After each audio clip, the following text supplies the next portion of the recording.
Chapter 4 Bankrolling the Bolshevik Revolution. The establishing of the Federal Reserve System provided the conspiracy with an instrument whereby the international bankers could run the national debt up to the sky, thereby collecting enormous amounts of interest and also gaining control over the borrower. During the Wilson administration alone, the national debt expanded 800%. 2 months prior to the passage of the Federal Reserve Act, the conspirators had created a mechanism to collect the funds to pay the interest on the national debt. That mechanism was the progressive income tax, the second plank of Karl Marx's Communist Manifesto, which contained 10 planks for socializing a country. One quite naturally assumes that the graduated income tax would be opposed by the wealthy. The fact is that many of the wealthiest Americans supported it. Some, no doubt, out of altruism, and because at first the taxes were very small. But others backed the scheme because they already had a plan for permanently avoiding both the income tax and the subsequent inheritance tax. What happened was this. At the turn of the century, the populists, a group of rural socialists, were gaining strength and challenging the power of the New York bankers and monopolist industrialists. While the populists had the wrong answers, they asked many of the right questions. Unfortunately, they were led to believe that the banker monopolist control over government, which they opposed, was a product of free enterprise. Since the populist threat to the cartelists was from the left, there being no organized political movement for laissez-faire, the insiders moved to capture the left. Professor Quigley disclosed that over 50 years ago the Morgan firm decided to infiltrate the left-wing political movement in the United States. This was not difficult to do, since these left groups needed funds and were eager for help to get their message to the public. Wall Street supplied both. There was nothing new about this decision, says Quigley, since other financiers had talked about it and even attempted it earlier. He continues, what makes it decisively important this time was the combination of its adoption by the dominant Wall Street financier, at a time when tax policy was driving all financiers to seek tax-exempt refuges for their fortunes. Radical movements are never successful unless they attract big money and/or outside support. The great historian of the 20th century, Oswald Spengler, was one of those who saw that what American liberals refused to see, that the left is controlled by its alleged enemy, the malefactors of great wealth. He wrote in his monumental Decline of the West, there is no proletarian, not even a communist movement that has not operated in the interests of money, in the direction indicated by money, and for the time being permitted by money, and that without the idealists among its leaders having the slightest suspicion of the fact.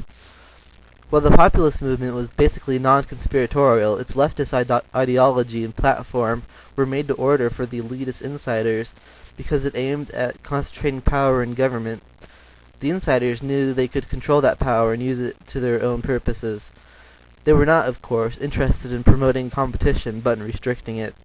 Professor Gabriel Kolko has prepared a lengthy volume presenting the undeniable proof that the giant corporate manipulators promoted much of the so-called progressive legislation of the Roosevelt and Wilson-era legislation, which ostensibly was aimed at controlling their abuses, but which was so written as to suit their interest, and the triumph of conservatism, by which Kolko mistakenly means big business, he notes, the significant reason for many businessmen welcoming and working to increase federal intervention into their affairs has been virtually ignored by historians and economists. The oversight was due to the illusion that American industry was centralized and monopolized to such an extent that it could rationalize the activity, regulate production and prices in its various branches voluntarily. Quite the opposite was true. Despite the large number of mergers and the growth of the absolute size of many corporations, the dominant tendency in the American economy at the beginning of this century was toward growing competition. Competition was unacceptable to many key businesses and financial interests. The best way for the insiders to eliminate this growing competition was to impose a progressive income tax on their competitors, while writing the law so as to include built-in escape hatches for themselves. Actually, very few of the proponents of the graduated income tax realized they were playing into the hands of those they were seeking to control. As Ferdinand Lundberg notes in The Rich and the Super Rich, what if the income tax became, finally, was a siphon gradually inserted into the pocketbooks of the general public, imposed to popular huzzas as a class tax. The income tax was gradually turned into a mass tax in a jiu-jitsu turnaround. The insider's principal mouthpiece in the Senate during this period was Nelson Aldrich, one of the conspirators involved in engineering the creation of the Federal Reserve, and the maternal grandfather of Nelson Aldrich Rockefeller. Lundberg says that when Aldrich spoke, a newsman understood that although the words were his, the dramatic line was surely approved by Big John D. Rockefeller. In earlier years, Aldrich had denounced the income tax as communistic and socialistic, but in 1909 he pulled a dramatic and stunning reversal. The American Biographical Dictionary comments, "Just when the opposition had become formidable, he, Aldrich, took the wind out of its sails by bringing forward, with the support of President Taft, a proposed amendment to the Constitution empowering Congress to lay income taxes." Howard Hinton records in his biography of Cordial Hall that Congressman Hall, who had been pushing in the House for the income tax, wrote this stunned observation: "During the past few weeks, the unexpected spectacle of certain so-called old-line conservative Republican leaders in Congress suddenly reversing their attitude of a lifetime and seemingly espousing through ill-concealed reluctance the proposed income tax amendment to the Constitution has been the occasion of universal surprise and wonder." The escape hatch for the insiders to avoid paying taxes was ready. By the time the amendment had been approved by the states, even before the income tax was passed, the Rockefellers and Carnegie foundations were in full operation. One must remember that it was to break up the Standard Oil, Rockefeller, and U.S. Steel, Carnegie, monopolies that the various antitrust acts were ostensibly passed. These monopolists could now compound their wealth tax-free, while competitors had to face a graduated income tax which made it difficult to amass capital. As we have said, socialism is not a share-the-wealth program, as the socialists would like you to believe, but a consolidate and control the wealth program for the insiders. The Reece Committee, which investigated foundations for Congress in 1953, proved with an overwhelming amount of evidence that the various Rockefeller and Carnegie foundations have been promoting socialism since their inception. The conspirators now had created the mechanisms to run up the debt, to collect the debt, and for themselves to avoid the taxes required to pay the yearly interest on the debt. Then all that was needed was a reason to escalate the debt. Nothing runs up a national debt like a war, and World War I was being brewed in Europe. In 1916, Woodrow Wilson was re-elected by a hair. He had based his campaign on the slogan, "He kept us out of war." The American public was extremely opposed to America's getting involved in a European war. Staying out of the perennial foreign quarrels had been an American tradition since George Washington, but as Wilson was thumping the country, giving his solemn word that American soldiers would not be sent into a foreign war, he was preparing to do just the opposite. His alter ego, as he called Colonel House, was making behind-the-scenes agreements with England, which committed America to entering the war. Just 5 months later, we were in it. The same crowd which manipulated the passage of the income tax in the Federal Reserve System wanted America in the war. J.P. Morgan, John D. Rockefeller, Colonel House, Jacob Schiff, Paul Warburg, and the rest of the Jekyll Island conspirators were all deeply involved in getting us involved. Many of these financiers had loaned England large sums of money. In fact, J.P. Morgan and Co. served as British financial agents in this country during World War I. While all of the standard reasons given for the outbreak of World War I in Europe doubtless were factors, there were also other more important causes. The conspiracy had been planning the war for over 2 decades. The assassination of an Austrian archduke was merely an incident providing an excuse for starting a chain reaction. After years of fighting, the war was a complete stalemate and would have ended almost immediately in a negotiated settlement, as had most other European conflicts, had not the U.S. declared war on Germany. As soon as Wilson's re-election had been engineered through the "He kept us out of war" slogan, a complete reversal of propaganda was instituted. In those days, before radio and television, public opinion was controlled almost exclusively by newspapers. Many of the major newspapers were controlled by the Federal Reserve crowd. Now they began beating the drums over the inevitability of war. Arthur Ponsonby, a member of the British Parliament, admitted in his book Falsehood in Wartime, "There must have been more deliberate lying in the world from 1914 to 1918 than in any other period of the world's history." Propaganda concerning the war was heavily one-sided. Although after the war many historians admitted that one side was as guilty as the other in starting the war, Germany was pictured as a militaristic monster which wanted to rule the world.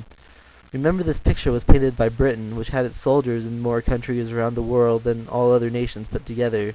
So-called Prussian militarism did exist, but it was no threat to conquer the world. Meanwhile, the sun never set on the British Empire. Actually, the Germans were proving to be tough business competitors in the world's markets, and the British did not approve. In order to generate war fever, the sinking of the Lusitania, a British ship torpedoed 2 years earlier, was revived and given renewed headlines. German submarines warfare was turned into a major issue by the newspapers. Submarine warfare was a phony issue. Germany and England were at war. Each was blockading the other country. J.P. Morgan and other financiers were selling munitions to Britain. The Germans could not allow those supplies to be delivered any more than the English would have allowed them to be delivered to Germany. If Morgan wanted to take the risks and reap the rewards, or suffer the consequences, of selling munitions to England, that was his business. It was certainly nothing over which the entire nation should have been dragged into war. The Lusitania, at the time it was sunk, was carrying 6 million pounds of ammunition. It was actually illegal for American passengers to be aboard a ship carrying munitions to belligerents.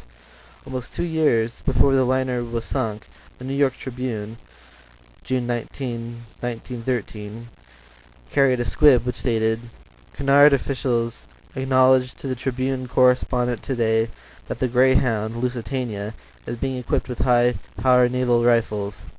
In fact, the Lusitania was registered in the British Navy as an auxiliary cruiser. In addition, the German government took out large ads in all the New York papers warning potential passengers that the ship was carrying munitions and telling them not to cross the Atlantic on it. Those who chose to make the trip knew the risk they were taking. Yet the sinking of the Lusitania was used by clever propagandists to portray the Germans as inhuman slaughterers of innocents. Submarine warfare was manufactured into a cause célèbre to push us into war. On April 6, 1917, Congress declared war. The American people acquiesced on the basis that it would be a war to end all wars. During the war to end all wars, insider banker Bernard Baruch was made absolute dictator over American business when President Wilson appointed him chairman of the War Industries Board, where he had control of all domestic contracts for Allied war materials. Baruch made lots of friends while placing tens of billions in government contracts, and it was widely rumored in Wall Street that out of the war to make the world safe for international bankers, he netted $200 million for himself. While insider banker Paul Warburg controlled the Federal Reserve and international banker Bernard Baruch placed government contracts, international banker Eugene Mayer, a former partner of Baruch and the son of a partner in the Rothschild International Banking House of Lazard Frères, was Wilson's choice to head the War Finance Corporation, where he made a little money. Footnote: Mayer later gained control of the highly influential Washington Post, which became known as the Washington Daily Worker. It should be noted that Sir William Wiseman, the man sent by British intelligence to help bring the United States into the war, was amply rewarded for his services. He stayed in the country after World War I as the new partner in the Jacob Schiff Paul Warburg-controlled Kuhn-Loeb Bank. World War I was a financial bonanza for the international bankers, but it was a catastrophe of such magnitude for the United States that few even today grasp its importance. The war reversed our traditional foreign policy of non-involvement, and we have been enmeshed almost constantly ever since in perpetual wars for perpetual peace. Winston Churchill once observed that all nations would have been better off had the U.S. minded its own business. Had we done so, he said, peace would have been made with Germany, and there would have been no collapse in Russia leading to communism, no breakdown of government in Italy, followed by fascism, and Nazism would never have gained ascendancy in Germany. The Bolshevik Revolution in Russia was obviously one of the great turning points in world history. It is an event over which misinformation abounds. The mythmakers and rewriters of history have done their landscape painting jobs well. The establishing of communism in Russia is a classic example of the second big lie of communism, that it is the movement of the downtrodden masses rising up against exploiting bosses. This cunning deception has been fostered since before the first French Revolution in 1789. Most people today believe the communists were successful in Russia because they were able to rally behind them the sympathy and frustration of the Russian people, who were sick of the tyranny of the Tsars. This is to ignore the history of what actually happened. Well, almost everybody is reminded that the Bolshevik Revolution took place in November of 1917. Few knew that the Tsar had abdicated 7 months earlier in March, when Tsar Nicholas II abdicated. A provisional government was established by Prince Lvov, who wanted to pattern the new Russian government after our own. But, unfortunately, the Lvov government gave way to the Kerensky regime. Kerensky, a so-called democratic socialist, may have been running a caretaker government for the communists. He kept the war going against Germany and the other Central Powers, but he issued a general amnesty for communists and other revolutionaries, many of whom had been exiled after the abortive Red Revolution of 1905. Back to Mother Russia came 250,000 dedicated revolutionaries, and Kerensky's own government's doom was sealed. In the Soviet Union, as in every communist country, or as they call themselves, the socialist countries, the power has not come to the communist hands because the downtrodden masses willed it so. The power had come from the top down in every instance. Let's briefly reconstruct the sequences of the communist takeover.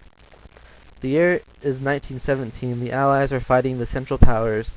The Allies include Russia, the British Commonwealth, France, and by April 1917, the United States. In March of 1917, purposeful planners set in motion the forces to compel Tsar Nicholas II to abdicate. He did so under pressure from the Allies after severe riots in the Tsarist capital of Petrograd. Riots that were caused by the breakdowns in the transportation system, which cut the city off from food supplies and led to the closing of factories. But where were Lenin and Trotsky when all this was taking place? Lenin was in Switzerland and had been in Western Europe since 1905, when he was exiled for trying to topple the Tsar in the abortive communist revolution of that year. Trotsky also was in exile, a reporter for a communist newspaper of the Lower East Side of New York City. The Bolsheviks were not a visible political force at the time the Tsar called them abdicated, and they came to power not because the downtrodden masses of Russia called them back, but because very powerful men in Europe and the United States sent them in. Lenin was sent across Europe at war on the famous sealed train. With him, Lenin took some 5 to 6 million in gold. The whole thing was arranged by the German High Command and Max Warburg through another very wealthy and lifelong socialist by the name of Alexander Helfand, alias Parvus. When Trotsky left New York aboard the SS Christiania on March 27, 1917, with his entourage of 275 revolutionaries, the first port was called Halifax, Nova Scotia. There the Canadians grabbed Trotsky and his money and impounded them both. This was a very logical thing for the Canadian government to do, for Trotsky had said many times that if he was successful in coming to power in Russia, he would immediately stop what he called the imperialist war and sue for a separate piece of Germany. This would free millions of German troops for transfer from the Eastern Front to the Western Front, where they could kill Canadians. So Trotsky cooled his heels in a Canadian prison for 5 days. Then all of a sudden the British, through future Cohen-Luat partner Sir William Wiseman in the United States, through none other than the ubiquitous Colonel House, pressured the Canadian government, and despite the fact we were now in the war, said in so many words, "Let Trotsky go." Thus, with an American passport, Trotsky went back to meet Lenin. They joined up, and by November, through bribery, cunning, brutality, and deception, they were able not to bring the masses rallying to their cause, but to hire enough thugs and make enough deals to impose out of the gun barrel what Lenin called all power to the Soviets. The Communists came to power by seizing a mere handful of key cities. In fact, practically the whole Bolshevik Revolution took place in one city, Petrograd. It was as if the whole United States became communist because the communist-led mobs seized Washington, D.C. It was years before the Soviets solidified power throughout Russia. The Germans, on the face of it, had a plausible excuse for financing Lenin and Trotsky. The two Germans most responsible for the financing of Lenin were Max Warburg and a displaced Russian named Alexander Helfand. They could claim that they were serving their country's cause by helping and financing Lenin. However, these two German patriots neglected to mention to the Kaiser their plan to foment a communist revolution in Russia.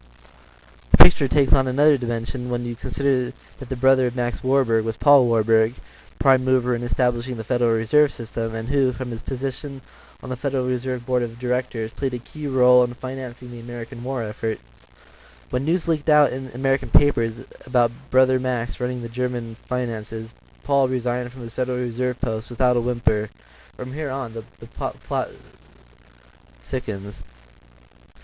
For the father-in-law of Max Warburg's brother, Felix, was Jacob Schiff Sr., partner in Kuhn Loeb & Co. Paul and Felix Warburg, you will recall, were also partners in Kuhn Loeb & Co., while Max ran the Rothschild-allied family bank of Frankfurt. Jacob Schiff also helped finance Leon Trotsky, according to the New York Journal American of February 3, 1949. Today it is estimated by Jacob's grandson John Schiff that the old man sank about $20 million for the final triumph of Bolshevism in Russia.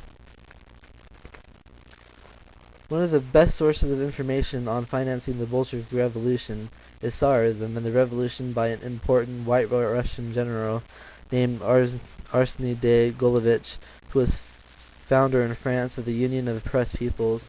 In this volume, written in French and subsequently translated in English, de Golovich notes, the main purveyors of funds for the revolution, however, were neither the crackpot Russian millionaires nor the armed bandits of Lenin. The real money primarily came from certain British and American circles, which for a long time past had lent their support to the Russian revolutionary cause. De Golovich continues, the important part played by the wealthy American banker Jacob Schiff and the events in Russia, though as yet only partially revealed, is no longer a secret. General Alexander Nekvolodov is quoted by de Golovich as stating in his book on the Bolshevik Revolution, in April 1917, Jacob Schiff publicly declared that it was thanks to his financial support that the revolution in Russia had succeeded. In the spring of the same year, Schiff commenced to subsidize Trotsky. Simultaneously, Trotsky and Co. were being subsidized by Max Warburg and Olaf Aschberg of the Nye Banken of Stockholm, the Rhine-Westphalian Syndicate, and Jawotovsky, whose daughter later married Trotsky. Jacob Schiff spent millions to overthrow the Tsar, and more millions to overthrow Kerensky, who was lending money to Russia long after the true character of the Bolsheviks was known to the world. Schiff raised $10 million, supposedly for Jewish war relief in Russia, but later events revealed it to be a good business investment. According to de Golovich, Mr. Bakhmetiev, the late Russian imperial ambassador to the United States, tells us that the Bolsheviks, after victory, transferred 600 million rubles in gold between the year 1918 and 1922 to Kuhn Loeb & Company, Schiff's firm. Schiff's participation in the Bolshevik Revolution, though quite naturally now denied, was well known among Allied intelligence services at the time. This led to much talk about Bolshevism being a Jewish plot. The result was that the subject of financing the communist takeover of Russia became taboo. Later evidence indicates that the bankrolling of the Bolsheviks was handled by a syndicate of international bankers, which in addition to the Schiff-Warburg clique included Morgan and Rockefeller interests. Documents show that the Morgan organization put at least $1 million in the revolutionary kitty. Still, another important financier of the Bolshevik Revolution was an extremely wealthy Englishman named Lord Alfred Milner, the organizer, head of a secret organization called the Round Table Group, which was backed by Lord Rothschild, discussed in the next chapter. De Golovich notes further, on April 7, 1917, General Janin made the following entry in his diary. Long interview with R, who confirmed what I had previously been told by M. After referring to the German hatred of himself and his family, he turned to the subject of the revolution which, he claimed, was engineered by the English, and more precisely by Sir George Buchanan and Lord Alfred Milner. Petrograd at the time was teeming with English. He could, he asserted, name the streets and the numbers of the houses in which British agents were quartered. They were reported during the rising to have distributed money to the soldiers and incited them to mutiny. Degolovich goes on to reveal, in private interviews, I have been told that over 21 million rubles were spent by Lord Milner in financing the Russian Revolution. It should be noted parenthetically that Lord Milner, Paul, Felix, and Max Warburg represented their respective countries at the Paris peace conferences at the conclusion of World War I. We can somehow ascribe Max Warburg's financing of Lenin to German patriotism. It was certainly not patriotism which inspired Schiff, Morgan, Rockefeller, and Milner to bankroll the Bolsheviks. Both Britain and America were at war with Germany and were allies of Tsarist Russia. To free dozens of German divisions to switch from the Eastern Front to France and kill hundreds of thousands of American British soldiers was nothing short of treason. In the Bolshevik Revolution, we see many of the same old faces that were responsible for creating the Federal Reserve System, initiating the graduated income tax, setting up the tax-free foundations, and pushing us into World War I. However, if you conclude that this is anything but coincidental, your name will be immediately expunged from the social register. No revolution can be successful without organization and money. The downtrodden masses usually provide little of the former and none of the latter, but insiders at the top can arrange for both. What did these people possibly have to gain in financing the Russian Revolution?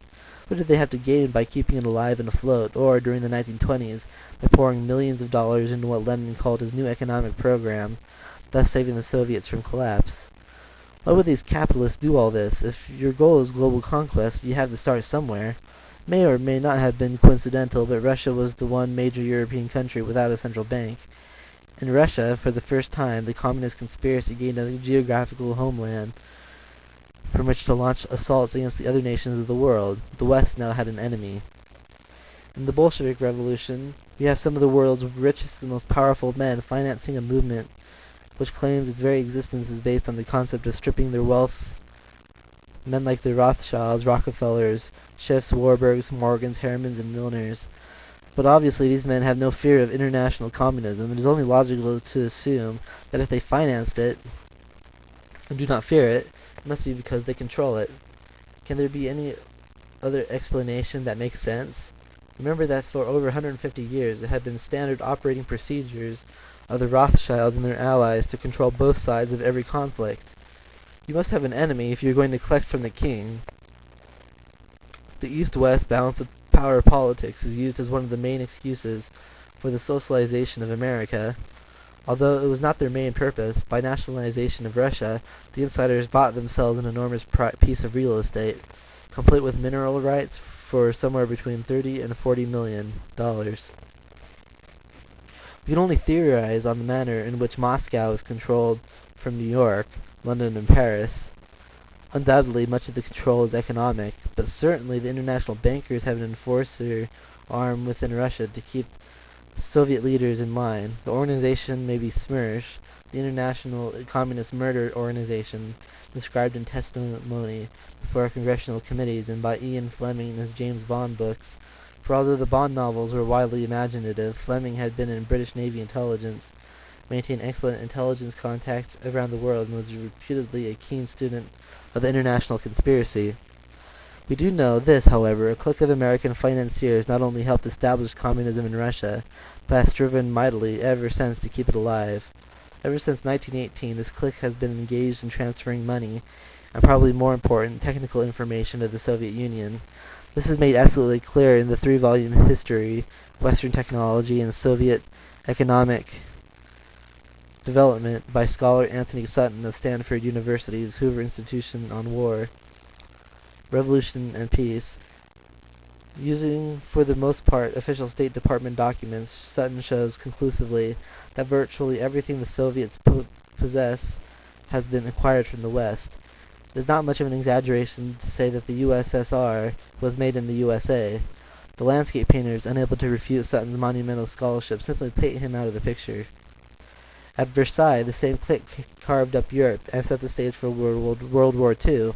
As Lord Curzon commented, "It is not a peace treaty, it is simply a break in hostilities." In 1933, the same insiders pushed FDR into recognizing the Soviet Union, thus saving it from financial collapse, while at the same time They were underwriting huge loans on both sides of the Atlantic for the new regime of Adolf Hitler. In so doing, they assisted greatly in setting the stage for World War II and the events that followed. In 1941, the same insiders rushed to the aid of our noble ally Stalin after his break with Hitler. In 1943, these same insiders marched off to the Tehran Conference and proceeded to start the carving up of Europe after the Second Great War to end war. Again at Yalta and Potsdam in 1945, they established the China policy, later summarized by Owen Lattimore. The problem was how to allow them, China, to fall without making it look as if the United States had pushed them. The facts are inescapable. In one country after another, communism has been imposed on the local population from the top down. The most prominent forces for the imposition of that tyranny came from the United States and Great Britain. Here is a charge that no American enjoys making, but the facts lead to no other possible conclusion. The idea that communism is a movement of the downtrodden masses is a fraud. None of the foregoing makes sense if communism really is what the communists and the establishment tell us it is. But if communism is an arm of a bigger conspiracy to control the world by power-mad billionaires and brilliant but ruthless academians who have shown them how to use their power, it all becomes perfectly logical. It is at this point that we should again make it clear that this conspiracy is not made up solely of bankers and international cartelists, but includes every field of human endeavor, starting with Voltaire and Adam Weishaupt and running through John Ruskin, Sidney Webb, Nicholas Murray Butler, and to the present with Henry Kissinger and John Kenneth Galbraith. It has always been the scholar looking for avenues of power who has shown the sons of the very powerful how their wealth could be used to rule the world. Do not stress too greatly the importance of the reader, keeping in mind that this book is discussing only one segment of the conspiracy, certain international bankers. Other equally important segments which work to foment labor, religious, and racial strife in order to promote socialism have been described in numerous other books. These other divisions of the conspiracy operate independently of the international bankers in most cases, and it would certainly be disastrous to ignore the danger to our freedom they represent. It would be equally disastrous to lump all businessmen and bankers into the conspiracy. One must draw the distinction between competitive free enterprise, the most moral and productive system ever devised, and cartel capitalism, dominated by industrial monopolists and international bankers. The difference is the private enterpriser operates by offering products and services in a competitive free market, where the cartel capitalist uses the government to force the public to do business with him. These corporate socialists are the deadly enemies of competitive private enterprise. Liberals are willing to believe that these robber barons will fix prices, rig markets, establish monopolies, buy politicians, exploit employees, and fire them the day before they are eligible for pension, but they absolutely will not believe that these same men would want to rule the world or would use communism as a striking edge of their conspiracy. When one discusses the machinations of these men, liberals usually respond by saying, "But don't you think they mean well?" However, if you think with logic, reason, and precision in this field and try to expose these power seekers, the establishment's mass media will accuse you of being a dangerous paranoid who is dividing our people in every other area. Of course, they encourage dissent as being healthy in a democracy.